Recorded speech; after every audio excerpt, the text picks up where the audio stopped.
Right. Hello, Mr. Lau. In this little video, I'd like to talk about JFK's inaugural speech from 1961, as JFK is being inaugurated as the 35th President of the United States of America.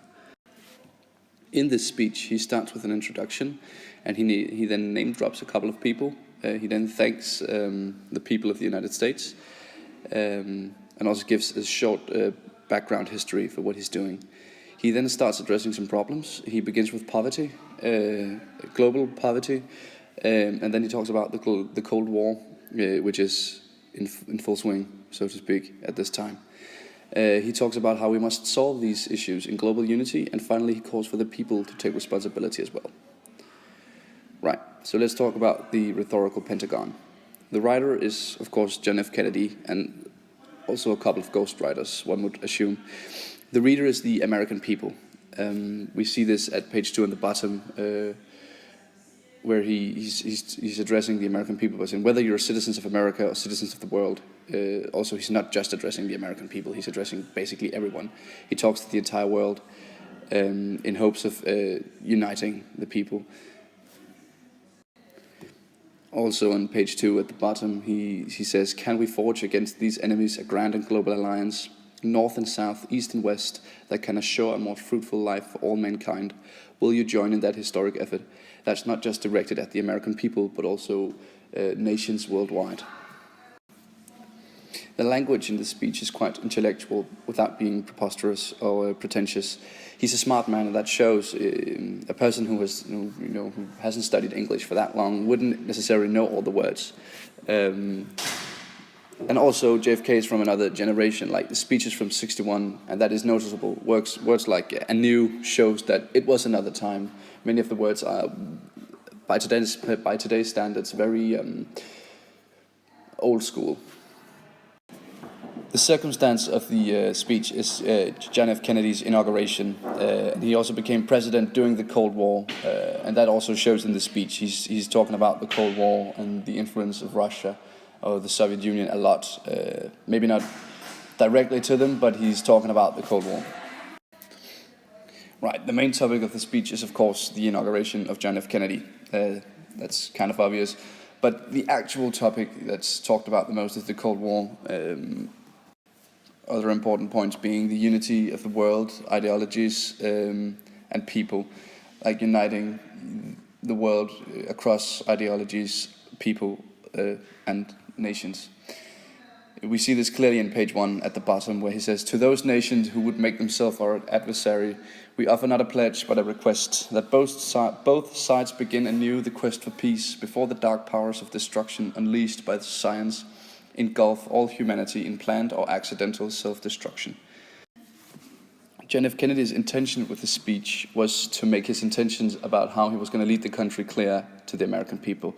He wanted to make it clear that the American people should end the Cold War, but in a peaceful way. And he wanted to unite the countries and in that create a better world. I also looked at some rhetorical features from the speech. The first thing I noticed was an anaphora, where across several paragraphs he starts his sentence with "let both sides," and this phrase shows the importance of the speech. Like, Kennedy wants both sides to stop the war, and not just one of the sides need to do something about it. It's a quest of unity. I also found a dead metaphor. It says, in your hands will rest the final success or failure of our cause. And it's a dead metaphor because it's a common saying that in your hands rests something. In this case, the final success or failure of our cause. If we look outside this speech and look at some of the other presidential speeches or presidential inaugural speeches we read during the past weeks, we see a common theme in the modern speeches where they always end up saying God bless America and God bless the American people. Both Bush and Obama did this, but Kennedy did not end his speech like that. He doesn't necessarily have the focus on himself or the American people or America as a whole.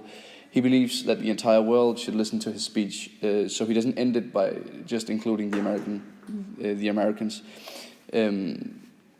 So he sends the message of standing together in the battle of the Cold War. Wasn't really a battle.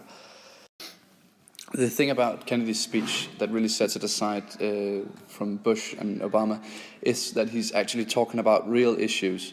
A theme in the other inaugural speeches was that they talked very briefly and they didn't go into specific details on the problem. But Kennedy actually does this. He looks at concrete problems in the world like poverty, and he comes up with a solution of through unity we can maybe solve the issues.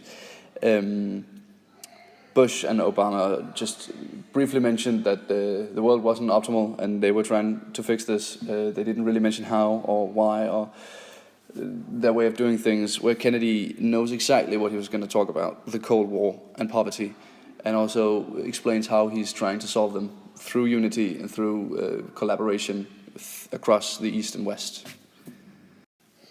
And if we look a little further in the comparison, there's a few things I would expect to find in a typical inaugural speech from an American president. The first thing I would expect from such a speech would be a call to God, whether it be God bless America or God blessed us with this wonderful country or whatever. One of the interpretations of God bless America, basically. Another thing that I would expect to find in a typical inaugural speech from an American president would be like the 4 chapters that every president goes through. The first being that he unites the people, like he's trying to unite the public after a turbulent election. And the next thing he does is he talks about values. He talks typically about American values and what those values means to the public. He then goes on to talk about his politics, like what exactly is he going to do once he gets in power. That usually involves how he's going to handle, taxes, in JFK Kennedy's case, the Cold War, and finally he talks about the respect he's going to have for this position of power. He's making sure that everyone knows he's going to respect this position of power and not misuse it to become a corrupt or bad president.